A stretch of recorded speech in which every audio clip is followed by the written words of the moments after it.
जय श्री कृष्ण स्टूडेंट्स। आज हम लोग एनसीईआरटी क्लास 10th का मैथमेटिक्स सब्जेक्ट और उसमें एक चैप्टर है स्टैटिस्टिक्स नाम से, उसको हम लोग सही से पढ़ेंगे। तो ये चैप्टर जो है स्टैटिस्टिक्स, आखिर इसका मतलब क्या होता है, ये कहाँ यूज होता है, सबसे पहले ये जान लेते हैं। देखो, कोई सा भी फील्ड, कोई सा भी इकोसिस्टम जहाँ पर बहुत ज्यादा डेटास गैदर हो जाते हैं, इकट्ठा हो जाते हैं और उन डेटास को हमें प्रोसेस करना पड़ता है, वहां पर स्टैटिस्टिक्स का मेन यूज होता है। क्लियर। अब बात करते हैं कि स्टैटिस्टिक्स में चीजें क्या क्या इन्वॉल्व होती हैं। स्टैटिस्टिक्स में सबसे पहले होता है डेटा। डेटा पर ही प्रोसेस किया जाता है। वैसे आप लोग डेटा के बारे में बिल्कुल जानते होंगे, लेकिन फिर भी मैं बताऊं कि डेटा वो चीज होती है, वो पैरामीटर्स होते हैं जिनके चेंज होने पर हमारी कैलकुलेशंस चेंज हो सकती हैं। ठीक है। अब डेटा जो है ये तो हमने देख लिया। 10th क्लास में हमें जो डेटा मिलेगा जिस पर हमें कैलकुलेशंस करनी है, और कैलकुलेशन भी हमें 3 टाइप की करनी है, उसके बाद मैं बाद में करूंगा। तो कैलकुलेशन जब हम करेंगे तो वहां पर जो हमें डेटा मिलेगा 10th क्लास में, क्योंकि हम लोग हैं तो हमें ग्रुप्ड डेटा मिलेगा। ठीक है। और इससे पहले 9th क्लास में या 8th क्लास में हमें स्कैटर्ड डेटा मिलता था, जिसको हम अनग्रुप्ड डेटा भी कह सकते हैं। ओके। अच्छा, डेटा में दो चीजें हमें मेनली समझ में आनी चाहिए। एक होता है एक्सआई और दूसरा होता है एफआई। एक्सआई क्या होता है? एक्सआई होता है क्लास मार्क। ठीक है। तो एक्सआई क्या होता है? क्लास मार्क होता है। एफआई क्या होता है? फ्रीक्वेंसी। जो फ्रीक्वेंसी होता है वो फिजिक्स वाले की बात नहीं हो रही है, लेकिन इसका भी मीनिंग 20% वही होता है। फ्रीक्वेंसी का मतलब होता है कि वो जो क्लास मार्क है ना, वो कितनी बार यूज हुआ है। ठीक है ना, कितनी बार कैलकुलेशन में हमें लेना है, तो वो फ्रीक्वेंसी होती है। ठीक। एफआई से हम इसको डिनोट करते हैं। अब ध्यान रखना कि जो हम लोगों ने यहाँ पर ग्रुप्ड डेटा की बात की है, ये हमें अपर लिमिट और लोअर लिमिट के बीच में मिलता है। Upper limit plus lower limit whole upon 2। जब हम इसको सॉल्व करते हैं तो हमें क्लास मार्क की वैल्यू, इसका मतलब कि एक्सआई की वैल्यू मिलती है। ठीक है। उसको फर्दर हम अपने फॉर्मूले में यूज करते हैं। तो एफआई और एक्सआई बेसिक डेटा है, इसी का हम लोग अलग अलग कैलकुलेशन के अलग अलग फॉर्मूले में यूज करते हैं। ठीक। और ये वो सारे नोट्स हैं जिसको मैंने अभी अभी समझाया। ठीक। इसमें एक चीज मैं भूल गया, ये ग्रेडिंग सिस्टम। एक्चुअली में ग्रुप डेटा जो होता है उसका ये एग्जाम्पल है। जब आपके टीचर आपको मार्क्स दे करके आपको बताते हैं कि हाँ आप इतने मार्क्स से पास हुए हो, तो वो मार्किंग सिस्टम होती है। लेकिन जब आपके टीचर आपको ग्रेड दे करके बताते हैं तो वो मार्किंग सिस्टम नहीं होती है, बल्कि वो एक ग्रुप्ड मार्क का सिस्टम होता है। जैसे यहाँ पर एग्जाम्पल में मैंने दिया है ए प्लस। ए प्लस का मतलब क्या हुआ? ए प्लस एक ग्रेड है और इस ग्रेड में उन्हीं बच्चों को रखा जाता है जो 95 से 100 का मार्क्स लेकर के आए हुए रहते हैं। ठीक है। और फ्रीक्वेंसी का तो मैंने बता ही दिया कि how many times x I considered. Okay. अब देखो, यहाँ पर एक्स आई और एफ आई के बारे में आपको उतना ज्यादा फील नहीं आया होगा, लेकिन कैलकुलेशंस जब हम करेंगे तो कैलकुलेशन 3 टाइप के होते हैं। अब मैं यहाँ पर बता देता हूँ कि पहला कैलकुलेशन हम लोग मीन निकालने के लिए करते हैं, दूसरा कैलकुलेशन मोड निकालने के लिए, और तीसरा जो कैलकुलेशन होता है वो मीडियन के लिए करते हैं। ठीक है। तो मीन को हम लोग हिंदी में समांतर माध्य बोलते हैं और इसको कॉमन लैंग्वेज में एवरेज भी बोला जाता है। ठीक। अब बात करते हैं कि मीन का जो सॉल्यूशन होता है वो कौन कौन से मेथड से होता है। तो मीन का सॉल्यूशन 3 मेथड से होता है। पहला जो होता है वो होता है डायरेक्ट मेथड, दूसरा होता है अज्यूम्ड मीन मेथड, और तीसरा होता है स्टेप डेविएशन मेथड। तो तीनों को हम लोग बारी बारी से समझेंगे, लेकिन यहाँ पर मीन का जो एक्चुअल फील है वो मैं आपको देना चाहता हूँ। ठीक। तो अब मैं सीधे बोर्ड पर एक वर्क कर रहा हूँ और अब आप बोर्ड पर किए गए एक्टिविटी को देखो। मान लो कि ये मैं हूँ। ठीक है। और मैं फर्स्ट केस में क्या हुआ आपको समझाने के लिए एक एग्जांपल लेता हूँ स्टॉक मार्केट का। ठीक है। स्टॉक मार्केट में क्या होता है? स्टॉक मार्केट में कंपनीज रहती हैं, लिस्टेड रहती हैं, और उन कंपनीज का हम शेयर खरीदते हैं और उनको पैसे देते हैं। तो कंपनी हमको शेयर देती है, एक तरह से एक गारंटी देती है कि मैंने उनको पैसे दिए, तो एक गारंटी मिल गई कि हाँ भाई मैंने उनको पैसे दिए हैं, एक सबूत हो गया। ठीक है। और ये पैसे से वो अपना जो बिजनेस है उसको ग्रो करते हैं। सिंपल। ठीक। तो मैंने पैसे क्यों दिए? इसलिए दिए ताकि मैं पैसे दूंगा, उनका बिजनेस ग्रो होगा, तो उनका जो स्टॉक प्राइस है वो आगे बढ़ेगा, ऊपर जाएगा। ठीक। और जब मेरा मन करेगा कि स्टॉक प्राइस ज़्यादा ऊपर चला गया है और अब मुझे बेचना है, मुझे प्रॉफिट लेना है, तो मैं बेच दूँगा उस स्टॉक को, फिर पैसे ले लूँगा। तो यही कहानी सिंपल सी रहती है स्टॉक मार्केट में। ये सिंपल सी चीज़ है और भी बहुत सारी चीज़ें हैं लेकिन ये सिंपल है। तो मैंने कहा कि मुझे एक कंपनी दिखी Adani power. Adani power company का नाम है और इसके मैंने 300 रुपी पर शेयर के रेट से 100 शेयर्स खरीद लिए, ठीक है? कुछ दिन में वेट किया तो ये क्या हुआ, शेयर प्राइस ऊपर चला गया और 400 रुपए प्रति शेयर पर आ गया। मैंने कहा कि मेरा काम हो गया है, अब मैं अपने 100 के 100 शेयर्स को सेल करना चाहता हूँ, ठीक है ना? तो मैंने सभी अपने 100 शेयर्स सेल कर दिए, ठीक? मैंने खरीदा था 30,000 में और मैंने बेच कितने में दिया? 40,000 में, ठीक है? तो 30,000 में खरीदा, 40,000 में बेचा, प्रॉफिट कितना हुआ? 10,000। क्लियर? ओके, सिंपल था। ये पहला केस था कि मैंने खरीदा, मार्केट बढ़ा और मैंने बेच दिया। आपके माइंड में ये भी तो आ सकता है कि सर मार्केट यानी कि स्टॉक का प्राइस जो है वो गिर भी तो सकता है। वही है सेकंड केस। अब आओ आगे। तो देखो सेकंड केस में क्या हुआ? सेकंड केस में मैंने 100 शेयर्स खरीदे। कितने के प्राइस पर? 300 रुपए पर शेयर के प्राइस, है ना? 100 शेयर्स मैंने खरीद लिए। बोले ठीक। कितना रुपया मैंने दिया? 30,000 रुपए मैंने पे किया। ठीक है? ओके। उसके बाद मैंने ये अज़्यूम किया था कि ये प्राइस ऊपर जाएगा, है ना? लेकिन क्या हुआ? ये प्राइस ऊपर नहीं गया बल्कि ये प्राइस नीचे चला गया। और जैसे ही नीचे गया तो मैंने देखा कि अब ये 200 रुपए प्रति शेयर के भाव पर आ गया है। तो भाव तो गिर गया, ठीक है ना? 300 का जो प्राइस था वो 200 का हो गया। मैंने खरीदा कितने था? 100 शेयर्स खरीदे थे। कितना पे किया था मैंने? 30,000 पे किया था। और अब कितने पर आ गया? 200। अगर मैं अभी बेचूँगा तो क्या मुझे फ़ायदा होगा? बिल्कुल नहीं होगा, मुझे लॉस हो जाएगा, है ना? जैसे पहले केस में 10,000 का मुझे फ़ायदा हुआ था, इस केस में मुझे 10,000 का लॉस हो जाएगा। तो क्या करना चाहिए यहाँ पर? तो देखो, अगर आपके पास यानी कि अगर मेरे पास अमाउंट है अभी भी, तो मैं क्या करूँगा, अभी जो 200 रुपए पर शेयर के भाव पर चल रहा है इसका स्टॉक, मैं अभी खरीद लूँगा फिर से 100। मतलब मैं जितना चाहूँ उतना खरीद सकता हूँ, 200 भी खरीद सकता हूँ। अगर मैंने मान लो कि 100 खरीद लिया, ठीक? तो क्या हो जाएगा? यहाँ पर मुझे सिर्फ़ 20,000 पेमेंट करना पड़ेगा, ठीक है ना? यानी कि 20,000 में मैं 100 शेयर इस बार खरीद लिया। पिछली बार मैंने 30,000 में 100 शेयर्स खरीदा था। इतनी बात समझ में आई? अब ज़रा दिमाग लगाओ और टोटल कैलकुलेट करो। अगर मैंने 50,000 में 200 शेयर्स खरीद लिए, तो देखो यहाँ पर मैंने कैलकुलेट करके भी रखा है। पर शेयर मुझे कितना पे करना पड़ा? 250 रुपए, है ना? कितना पे करना पड़ा? 250। और अभी तक मुझे क्या डर लग रहा था कि मैंने तो 300 रुपए पर शेयर का शेयर खरीद लिया। तो इतनी बात समझ में आई? हमारा जो प्राइस पहले 300 रुपए प्रति शेयर था, अब वो 250 रुपए प्रति शेयर पड़ गया। ठीक है? तो यहाँ पर इसी चीज को एवरेज करना कहते हैं, ठीक है ना? अपना जो मीन है उसको कम करना कहते हैं, ठीक? अच्छा, यहीं पर अगर मैं 200 शेयर्स खरीद लेता, तब ये कितना हो जाता? तब ये जो शेयर्स हैं इसको ऐसे कैलकुलेट करेंगे। मैंने पहले केस में 100 शेयर्स खरीदा। कितने के भाव से खरीदा? तो 300 रुपए के भाव से खरीदा। बोले ठीक। इस बार मैं चाहता हूँ दूसरे केस में कि अब मैं 200 शेयर ले लूँ। 100 नहीं, 200। कितने के भाव में है? तो 200 के भाव में। बोले ठीक। तो ये बताओ, ये टोटल कितना अमाउंट हुआ? 30,000 हुआ। और ये कितना अमाउंट हुआ? 40,000 हुआ। ठीक? यानी कि 40,000 और 30,000 कितना हो गया? टोटल 70,000 हो गया। और इसको अगर मैं डिवाइड करूँ तो पिछली बार मैंने कितना शेयर लिया था? 100। अभी कितना ले लिया? 200। तो टोटल मैंने कितने शेयर ले लिया? 300। अब अगर मैं इसको कैंसिल करूँ तो ये 2 जीरो से ये 2 जीरो तो कैंसिल हो जाएगा। 3 अगर इसको कैंसिल करना चाहे तो 3 टू ज़ा 6, 1 बचेगा, है ना? 3 3 ज़ा 9 और फिर 1 बचेगा, 3 3 ज़ा 9।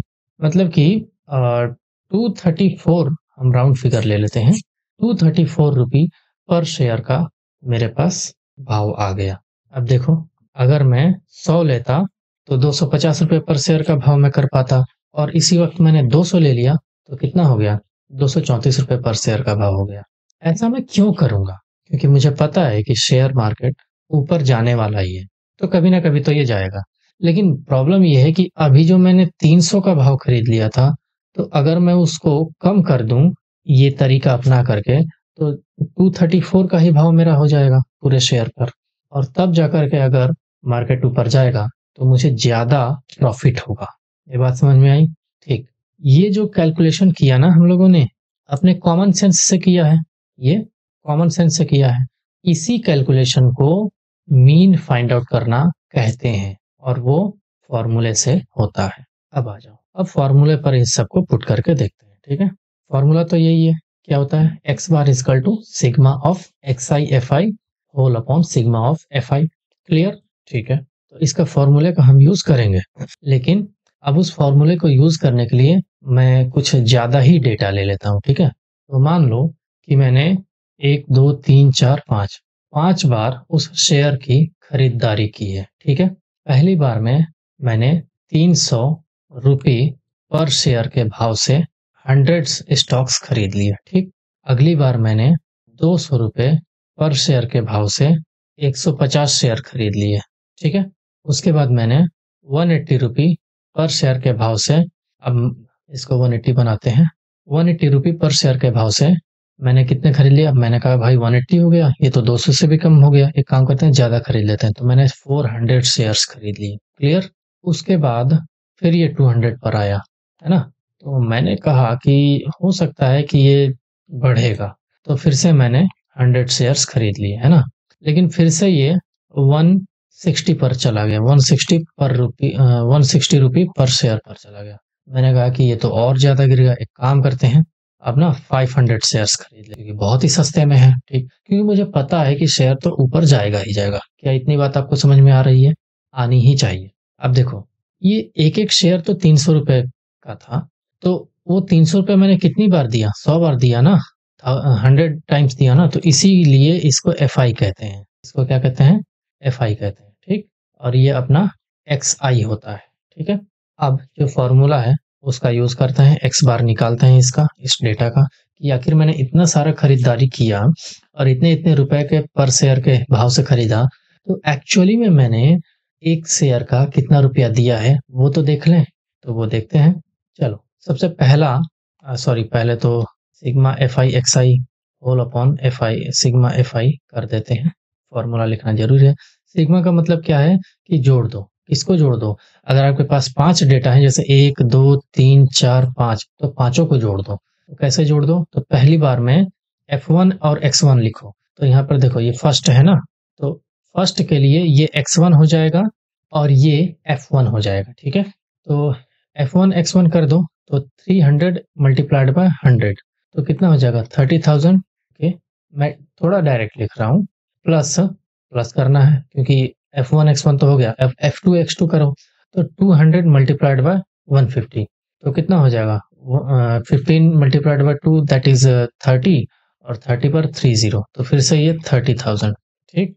थोड़ा स्क्रॉल कर लेते हैं इसको, 30,000 प्लस कर देंगे। नेक्स्ट हमारा क्या है? 180 मल्टीप्लाइड बाय 400, तो ये हो जाएगा 72,000, ठीक है? अभी और डेटा है 2 बार का, प्लस में 200 मल्टीप्लाइड बाय 100, तो कितना हो जाएगा? 20,000, ठीक है? और फिर से मैंने 160 मल्टीप्लाइड बाय 500 किया, तो कितना आ जाएगा? 80,000, ठीक है? तो चलो, जो ऊपर हमें करना था सिग्मा एफ आई एक्स आई, वो तो हमने कर दिया। अब हम यहाँ पर क्या करेंगे? अब हम यहाँ पर सिग्मा एफ आई करेंगे। तो देखो, 100 प्लस 150 कितना हो गया? ये 100 प्लस 150 कितना हो गया? 250, 400 उसमें जोड़ दो तो 650, फिर से 100 जोड़ दो तो 650 750, और फिर से 500 जोड़ दो तो 1250, तो कितना हो जाएगा? 1250, ठीक है? तो इससे हम इसको कैंसिल करेंगे, लेकिन इन सबको तो जोड़ दें, ठीक है? जोड़ते हैं, अभी जोड़ते हैं, थोड़ा स्क्रॉल कर लेते हैं। तो 30,000 एंड 20,000, ये 50,000 हो जाएगा। 50,000 में ये 30,000 आ जाएगा, 80,000 हो जाएगा। 80,000 में फिर ये 80,000 आएगा, 1,60,000 हो जाएगा, 1,60,000 हो जाएगा। और उसमें फिर 72000 कर दो, 772,000 ऐड कर दो, तो कितना हो जाएगा? 000, यहाँ पर 2 आ जाएगा, 2,32,000, ठीक है? और इसको हमें किससे डिवाइड करना है? 1250 से। क्लियर? 0 से एक 0 तो कैंसिल हो जाएगा, ठीक? और जब आप इसको कैंसिल करोगे तो ये आपका आ जाएगा 185.6 समथिंग, ठीक है? तो फाइनली हमें क्या पता चला कि हमने पहली बार में शेयर तो 300 के भाव में खरीदा और जैसे ही 200 गया हम डर गए कि अरे ये तो गलत कर दिया हमने, 300 में नहीं खरीदना चाहिए था, थोड़ा रुक जाते तो 200 में खरीदते। लेकिन हमने कहा कि नहीं, अभी भी मौका है, पैसा है तो मौका है। मार दिया चौका, मतलब 150 हमने फिर से खरीद लिया। फिर से ये गिर गया, हमने कहा अच्छा अब और गिरेगा, और खरीद लिया। 200 गया, फिर से खरीद लिया और 160 पर तो पूरा खरीद ही लिया। हमने कहा कि 500 लो पूरा। अब कुल मिलाकर के बात ये है कि ये जो 185 है रुपी पर शेयर हमने खरीद लिया, तो हमारे पास 1250 शेयर्स हो गए और ये 185.6 रुपी पर शेयर के भाव से आ गए। ठीक है, तो यही मीन हुआ। हमने इतना सारा डेटा यूज किया ना, आप देख रहे हो 6 बार इस डेटा का यूज किया गया है। तो इसको मैनेज कैसे किया जाए? एक बार और दो बार में तो हम लोग ऐसे ही दिमाग लगा देंगे कि हाँ, एक बार दो बार में तो कोई भी एवरेज निकाल देगा, लेकिन बहुत ज्यादा बार आ जाए तो क्या किया जाए? इसीलिए ये फॉर्मूला आता है। इतनी बात समझ में आई? तो मुझे ऐसा लग रहा है कि आपको स्टैटिस्टिक्स चैप्टर का जो टॉपिक मीन है उसको निकालते वक्त आपको कोई दिक्कत नहीं होगी। ठीक है, हाँ, बस क्लास मार्क निकालने के लिए वो फॉर्मूला यूज कर लेना। ठीक है, सिंपल है सब। तो अब हम जो मीन है टॉपिक, उसको बहुत ही अच्छे से पढ़ेंगे यहाँ पर। ठीक है, जो मीन है उसका एक डायरेक्ट मेथड होता है। ठीक है, एक होता है अज्यूम्ड मीन मेथड। ठीक है, तो डायरेक्ट हो गया, अज्यूम्ड मीन मेथड हो गया।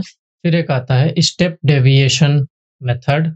उसके बाद हम लोग एक एग्जाम्पल देखेंगे, एग्जाम्पल नंबर 2। ठीक है ना, पेज नंबर 267 का। ठीक है, ओके, तो सबसे पहले डायरेक्ट मेथड की बात कर लेते हैं। डायरेक्ट मेथड में एक ही फॉर्मूला होता है एक्स बार फाइंड आउट करने का, जो कि होता है sigma F I x I whole upon sigma F I. Okay, और अगर इसको मैं सही से लिखूं तो ये हो जाएगा F1 x1 plus F2 x2 plus F3 x3 और डॉट डॉट डॉट चलता चला जाएगा जहां तक हमारा डेटा खत्म नहीं होता, और उसके अपॉन में आएगा F1 plus F2 plus F3 dot dot dot चलता चला जाएगा। ठीक है, यहाँ पर बातें पूरी समझ में आ गई हैं।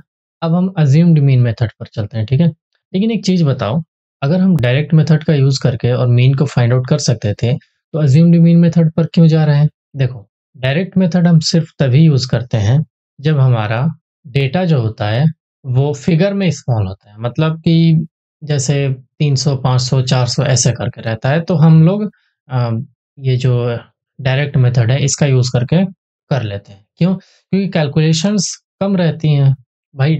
डेटा जो दिया गया है वो छोटे छोटे फिगर्स का है, तो उसका मतलब कैलकुलेशन करने में दिक्कत नहीं होता।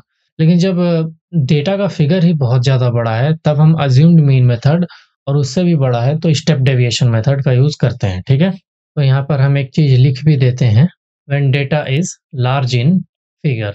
ठीक है, तो जब फिगर ज़्यादा रहता है डेटा का तो उसमें हम लोग फिर स्टेप डेविएशन और अज्यूम्ड मीन मेथड ये दोनों ही यूज़ कर सकते हैं। ठीक है, अच्छा, ये भी ध्यान रखना है कि इसमें और इसमें, इन दोनों में एक एक अज्यूम्ड डेटा को यूज किया जाता है। ठीक है ना, और इसको डिनोट किया जाता है स्मॉल ए से। ठीक है, इतनी बात समझ में आ गई? ओके, तो अज्यूम्ड मीन मेथड कैसे फाइंड आउट करते हैं इसको अब हम आगे देखते हैं। अज्यूम्ड मीन मेथड में हम लोग एक फॉर्मूला यूज करते हैं, इसका भी एक्स बार ही लिखेंगे। ये ए प्लस, अब यहाँ पर आ जाता है sigma F I D I whole upon sigma F I.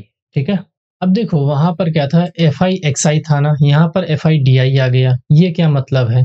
तो देखो डी आई जो है वो डिफरेंस है ना। जैसे ही हम लोग एग्जाम्पल नंबर 2 जो कि 267 पेज नंबर पर है उसको सॉल्व करेंगे तो वहां पर बिल्कुल क्लियर हो जाएगा कि डी आई क्या चीज है ना, और ए क्या चीज है। तो ए एक अज्यूम्ड डेटा है और डी जो है उस अज्यूम्ड डेटा से डिफरेंस लिया गया वैल्यू है। ठीक, तो ये फॉर्मूला आप लोग समझ गए होंगे। अब देखो, ये जो स्टेप डेविएशन मेथड है ये कहाँ यूज होता है? तो यदि एक कॉमन फैक्टर सभी डीआई वाले डेटाज में मिलता है तब हम लोग स्टेप डेविएशन मेथड का यूज करते हैं। ठीक है, अब ऐसा भी क्यों है? बिकॉज ये जो कॉमन फैक्टर है ना, ये कॉमन फैक्टर उस डेटा को और भी रिड्यूस कर देता है ना।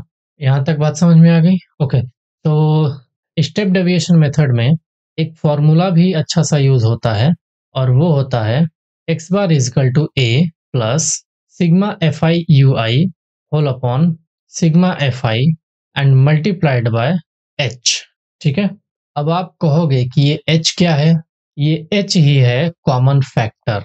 ठीक है, ओके, तो यहाँ तक मैंने आप लोगों को ये चीजें समझा दी और अब हम सीधे सीधे चलते हैं एग्जाम्पल नंबर 2 पर, जो कि है पेज नंबर 267 पर, और इसको बहुत ही अच्छे से समझेंगे क्योंकि वहां पर इन सभी डेटास का अच्छे तरीके से यूज होगा। ठीक, मैं चाहूंगा कि ये जो मीन है, इसका जो माइंड मैप मैंने अभी अभी बनाया है, इसको आप अपने नोटबुक पर लिख दीजिए या फिर एक A4 साइज शीट पर, ब्लैंक शीट पर लिखिए और अपने स्टडी टेबल के जस्ट सामने इसको पेस्ट कर दीजिए, ताकि जब भी आप मीन वैल्यू फाइंड आउट करने के लिए एग्जाम सेंटर में बैठे तो ये जो माइंड मैप है ना, ये आपके माइंड पे बना रहे। ठीक है, ओके, तो एग्जाम्पल नंबर 2 आपके स्क्रीन पर ये रहा। ठीक है, अब आप अपना स्क्रीन रेजोल्यूशन थोड़ा सही कर लीजिए या फिर आप अपने बुक पर फोकस कीजिए और जो मैं बोल रहा हूँ उसको सही से समझिए। एग्जाम्पल नंबर 2 है the table below gives the percentage distribution of female teachers in the primary schools of rural areas of various states and union territories of India. फिर से इतना लंबा सेंटेंस डाल दिया भाई। सीधी सी बात है कि ये जो टेबल है ना, एक डेटा है। किस चीज का डेटा है कि फीमेल टीचर्स का परसेंटेज डिस्ट्रीब्यूशन कहाँ कहाँ कितना कितना है। बोले ठीक है, 6 स्टेट्स या यूनियन टेरिटरीज में जो परसेंटेज ऑफ फीमेल टीचर्स हैं वो 15 से 25 हैं। जैसे दिल्ली मान लो, ठीक है, दिल्ली में टोटल टीचर्स कितने हैं, मान लो 1000 है। 1000 में से अगर 250 टीचर्स फीमेल हैं तो वहां पर फीमेल टीचर्स का परसेंटेज डिस्ट्रीब्यूशन कितना हुआ, 25%। क्लियर, तो उसी तरीके से यहाँ पर दिया गया है। तो ये जो है आपको ग्रुप करके दिया गया है ना, ग्रुप करके दिया गया है, ध्यान दो। परसेंटेज ऑफ फीमेल टीचर वाला जो रो है उसमें देखो तो वो ग्रुप करके डेटा दिया गया है। उसके नीचे जो है नंबर ऑफ स्टेट्स और यूनियन टेरिटरीज, ये आपका एफआई का काम कर जाएगा। ठीक है, इतनी बात समझ में आ गई। ठीक, एफआई का तो काम कर जाएगा, एक्सआई भी तो चाहिए। एक्सआई कैसे निकालेंगे, मैंने बोला था ना, एक्सआई निकालने का मैंने आपको ये वाला मेथड बताया था ना, ये वाला मेथड, तो यही है एक्सआई निकालने का। ओके, तो हमने क्या किया कि एक टेबल बनाया, हमें क्वेश्चन में रो वाइज दिया गया था, हमने उसको कॉलम में बैठा दिया। और अब देखो 25 प्लस 15 कितना हो जाएगा, 40, 40 अपॉन 2 20 हो जाएगा। तो देखो यहाँ पर 20 हो गया। ठीक, यहाँ पर 20 हो गया। फिर इसको करोगे वैसे ही, जोड़ोगे तो 25 और 35 कितना हो जाएगा, 60। 60 अपॉन 2 करोगे तो कितना हो जाएगा, 30, है ना। ऐसे ही जोड़ करके अपॉन 2 करोगे 40 हो जाएगा। ठीक, तो कुल मिला करके ये आपका एफ आई हो गया और ये आपको एक्स आई मिल गया। ठीक, दो चीजें आपको मिल गई। अब इसके आगे बढ़ते हैं। अब देखो, अगर कोई चाहे कि इसको मैं डायरेक्ट मेथड से सॉल्व कर दूं, है ना, तो डायरेक्ट मेथड के लिए कुछ नहीं करना है। उसका फॉर्मूला होता है sigma F I x I whole upon sigma F I. इस पर वो वैल्यूज को पुट करेगा, अभी का अभी वो फाइंड आउट कर लेगा। लेकिन हमने यहाँ पर ये एग्जाम्पल नंबर 2 क्यों रखा है, क्योंकि आप सभी मेथड को समझ लो। आप डायरेक्ट मेथड भी समझ लो, आप अज्यूम्ड मेथड भी और स्टेप डेविएशन भी। तो देखो यहाँ पर ए जो है अज्यूम किया गया 50 को, ठीक है ना, यानी कि ये जो 50 है इसको ए मान लिया गया। और एच जो है वो 10 है। एच यहाँ पर मैंने बताया था कि एच क्या है, कॉमन फैक्टर है। कॉमन फैक्टर का मतलब कि इन सब में देखो, है ना, इस 20, 30, 40 और 50 में देखो, हम सभी नंबर्स को 10 से डिवाइड कर सकते हैं कि नहीं, बिल्कुल कर सकते हैं। तो 10 क्या है, इन सभी का कॉमन फैक्टर है। ठीक है, तो एच हमारा 10 हो गया। और डी आई कैसे निकलेगा, तो डी आई हर डेटा का अलग अलग होता है। यहाँ पर कैसे होगा, एक्स आई में से अज्यूम्ड एक्स आई को जब घटाएंगे तो जितना बच जाएगा वही डी आई होता है, यानी कि डिफरेंस होता है। और यू आई क्या होता है, यू आई में फिर वही एक्स आई माइनस 50, मतलब कि जो भी आपका डिफरेंस आया है डी आई अपॉन में 10 कर देते हैं। ठीक, अब इन सभी चीजों का यहाँ पर टेबल नंबर 14.7 पर, तो हमने कहा ठीक है देखते हैं। ओके, तो अब अगर आप 14.7 टेबल नंबर देखो तो देखो ये तो हमारा डेटा दिया गया है और एफ आई हमें दिया गया है। इससे हमने क्या बना दिया, एक्स आई बना दिया। हर बार हमने इसका एक्स आई एक्स आई एक्स आई सबका बना दिया। Clear, okay. DI कैसे पता किए? देखो, हमने कहा कि हम इस 50 को अपना अज़्यूम्ड मान लेते हैं। अज़्यूम कर लेते हैं कि यही हमारा एवरेज है। अब देखो, इसी 50 में से अगर हम इस 20 को माइनस करें, है ना? मतलब 20 में से 50 को माइनस करें, जो xi है उसको पॉज़िटिव रख के इसी को माइनस करें। तो 20 माइनस 50 कितना हो जाएगा? 30 ये रहा। मतलब कि माइनस में 30 हो जाएगा। फिर 30 माइनस 50 कितना हो जाएगा? माइनस 20 ये रहा। फिर 40 माइनस 50 कितना हो जाएगा? माइनस 10 ये रहा। 50 माइनस 50 तो 0 हो जाएगा। फिर 60 माइनस 50 10 हो जाएगा। अब ये चीज़ें पॉजिटिव में आने लगी, ठीक है? तो ट्राई करते हैं कि एक ऐसा डेटा लेकर के अज्यूम करें कि वो थोड़ा मिड में हो। ऐसा नहीं कि आपका माइंड 20 को अज्यूम कर ले। 20 को अज्यूम नहीं करना चाहिए। क्यों? क्योंकि भाई देखो, आप क्या अज्यूम कर रहे हो? अज्यूम कर रहे हो एक मीन। मीन का मतलब एवरेज। एवरेज जो है वो सबसे ऊपर और सबसे नीचे के कहीं बीच में आनी चाहिए। तो यहाँ पर सबसे नीचे क्या है? 20 है। सबसे ऊपर क्या है? 80 है। इसके बीच में क्या है? 50। तो इसको ले लिया गया, ठीक है? अब कहा गया कि ये हमारा DI तो निकल गया। DI निकल गया ना? अब इस DI में हम देख रहे हैं कि UI भी निकाल सकते हैं। बोले कैसे? सभी DI में 10 से हम डिवाइड कर सकते हैं। अच्छा हाँ, तो ये रहा आपका UI, ठीक है? अब देखो, हमारे पास फ़ॉर्मूले में अगर हम डायरेक्ट मेथड से जाएँ तो FI हमें चाहिए। तो इस टेबल में आपको FI भी मिल रहा है और XI भी मिल रहा है। तो FI दोनों मिल गए, ठीक। अच्छा, इसी टेबल में आपको FI तो मिल ही रहा है, DI भी मिल रहा है। देखो यहाँ पर इस वाले में DI मिल रहा है और FI भी मिल रहा है, ये UI मिल रहा है। तो FI मतलब क्या? कि आप ये पकड़ो 6 और ये पकड़ो 20, मल्टीप्लाई करो 120 हो गया। लेकिन अगर आपको FI के साथ DI चाहिए, मतलब मल्टीप्लाई करो, FI को उठाओ और DI के साथ मल्टीप्लाई करके रखो, तो देखो 180 आ जाएगा। अगर UI के साथ मल्टीप्लाई करोगे तो FI आ जाएगा, ये वाला, ठीक? तो यहाँ पर कुल मिलाकर के बात ये है कि एक ही एग्ज़ाम्पल में इसने तीनों मेथड को बहुत ही अच्छे से समझाया है। क्लियर? वैसे मैं बता दूँ कि आज का जो ये लेक्चर होगा, वो ज़्यादा लंबा नहीं होगा, ठीक है ना? ये एक एग्ज़ाम्पल में समझाऊँगा, उसके बाद रोक दूँगा और नेक्स्ट वीडियो में मैं एक्सरसाइज़ को सॉल्व कराऊँगा। क्योंकि ये जो चैप्टर है ना स्टैटिस्टिक्स, इसका थ्योरी और अच्छे से थ्योरी बताना थोड़ा टाइम ले ही लेता है। तो उसके बाद देखो, टेबल से हमें ये सब मिल गया। अच्छा, यहाँ पर सिग्मा ले लेते हैं। सिग्मा यानी कि सबको ऐड कर देते हैं। यहाँ पर ऐड कर दिया, यहाँ पर ऐड कर दिया, यहाँ पर ऐड कर दिया, है ना? तो ये जो ऐड है वो सिग्मा FI है। ये जो एडिशन है ये सिग्मा FIDI है और ये जो एडिशन है ये सिग्मा FIUI है। तो ये हो गया। अच्छा, ये जो है 35 यहाँ पर FI वाले कॉलम के नीचे ये क्या है? ये है सिग्मा ऑफ FI, ठीक है? तो डेटा सब मिल गया। ये XI के साथ मिल गया, DI के साथ मिल गया, UI के साथ मिल गया, क्लियर? अब अगर डायरेक्ट मेथड यूज़ करना है तो देखो ये डायरेक्ट मेथड है, ठीक है? आप कह रहे हो कि नहीं डायरेक्ट मेथड तो हो गया, अज्यूम्ड मीन मेथड देखो, ये रहा अज्यूम्ड मीन मेथड, ठीक है? और अगर आप स्टेप डेविएशन के साथ जा रहे हो तो देखो ये रहा स्टेप डेविएशन। तो आप इसका कैलकुलेशन कैसे किया गया है ये आप खुद से भी कीजिएगा। ऐसा नहीं है कि एग्ज़ाम्पल है तो मत कीजिएगा, क्योंकि मुझे ऐसा लगता है कि एग्ज़ाम और एग्ज़ाम्पल में कुछ तो कॉमन है। तो एग्ज़ाम्पल भी ट्राई कीजिए, एग्ज़ाम्पल्स को भी सॉल्व करना चाहिए, ठीक है? तो अभी तक जो भी मैंने पढ़ा है एक बार बस रिकैपिचुलेट करा देता हूँ कि मीन यानी कि समांतर माध्य निकालने के 3 मेथड होते हैं। एक होता है डायरेक्ट मेथड। डायरेक्ट मेथड हम तब यूज़ करते हैं जब हमारे पास जो दिया गया डेटा रहता है वो बड़े-बड़े नहीं रहते हैं, ठीक है? क्योंकि जब बड़े-बड़े डेटाज़ रहते हैं तो उसको कैलकुलेट करने में थोड़ा प्रॉब्लम होता है, ठीक?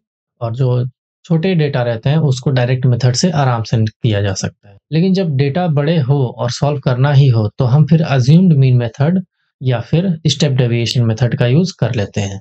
अज्यूम्ड मीन मेथड और स्टेप डेविएशन मेथड दोनों में ही एक डेटा को हम अज्यूम करते हैं, मान लेते हैं कि यही हमारा मीन है, उसी को कहा जाता है कि इसको आपने अज्यूम कर लिया, ठीक? और उसको स्मॉल a से डिनोट किया जाता है फॉर्मूले में। तो फॉर्मूला क्या होता है अज्यूम्ड मीन मेथड का? ये होता है, ठीक?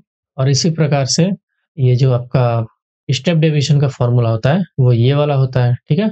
यहाँ पर मैं एक चीज़ ऐड करना चाहूँगा कि ये जो आपका a है ना स्मॉल a जिसको आप अज्यूम करते हो, इसको आपको XI से अज्यूम करना है ना? XI में से मतलब कि XI का जो कॉलम है वहाँ से आपको एक डेटा को उठाना है, वही आपका स्मॉल a यानी अज्यूम्ड मीन होगा, ठीक है?